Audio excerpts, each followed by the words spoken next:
রসুন দিয়েছি, পেঁয়াজ দিয়েছি, কাঁচা লঙ্কা দিয়েছি, সব কুচিয়ে আগে তেলে ভেজে নিয়েছি। হলুদ দিলাম, নুন এখন দেবো না, পরে দেবো, কেন কি কচুর শাকে প্রচুর পরিমাণে জল। আর একটু দাও তো হলুদটা, না বলছি একটু দিয়ে দাও না। হ্যাঁ, হলুদটা দিয়ে দাও একটু আরও। আর এই ইলিশ মাছের মাথা এখানে ভেজে রেখেছি, দেখো। হ্যাঁ, ব্যাস রাখবো, ভাজা আছে, এটা পরে দেবো, নামাবার একটু আগে দিয়ে নাড়াচাড়া করে নামিয়ে নেবো।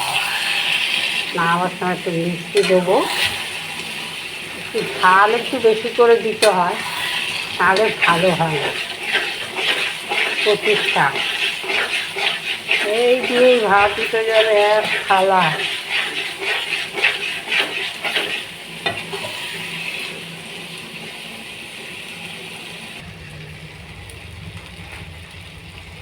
কতটা কচুর শাক ছিল দেখুন, এখন কতটুকু হয়ে গেল শুকিয়ে, আরও শুকোবে।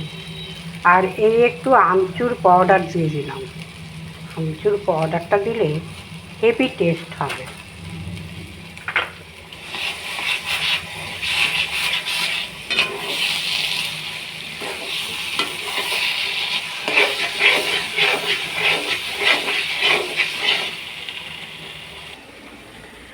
কচুর শাক ছাড়িয়ে হাতের অবস্থা দেখুন কী হয়েছে, মনে হচ্ছে মেহেদি পড়েছে, কালো হয়ে গেছে। এত কচুর শাক, মানে 3 আঁটি কচুর শাক ছাড়িয়েছি। এই দেখেন অবস্থা হাতে।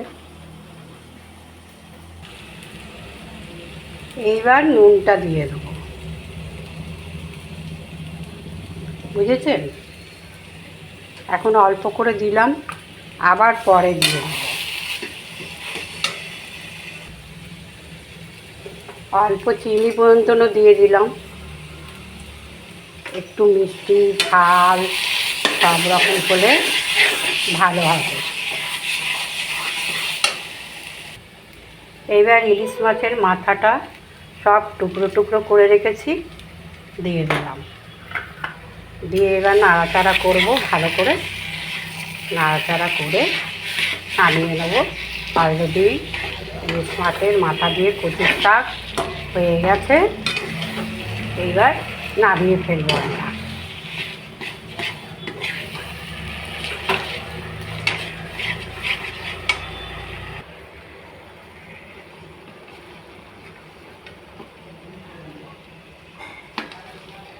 অল্প একটু টেস্ট করে দেখি কেমন হয়েছে।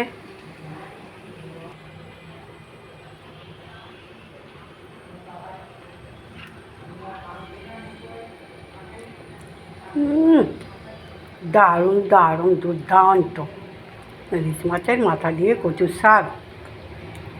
সবাই দেখবেন খাবলা খাবলা করে চাইবে। বৌদি হয়ে গেছে কচুর শাক, তুমি কি চাপাবে? যাও চাপাও, এবার চাপা।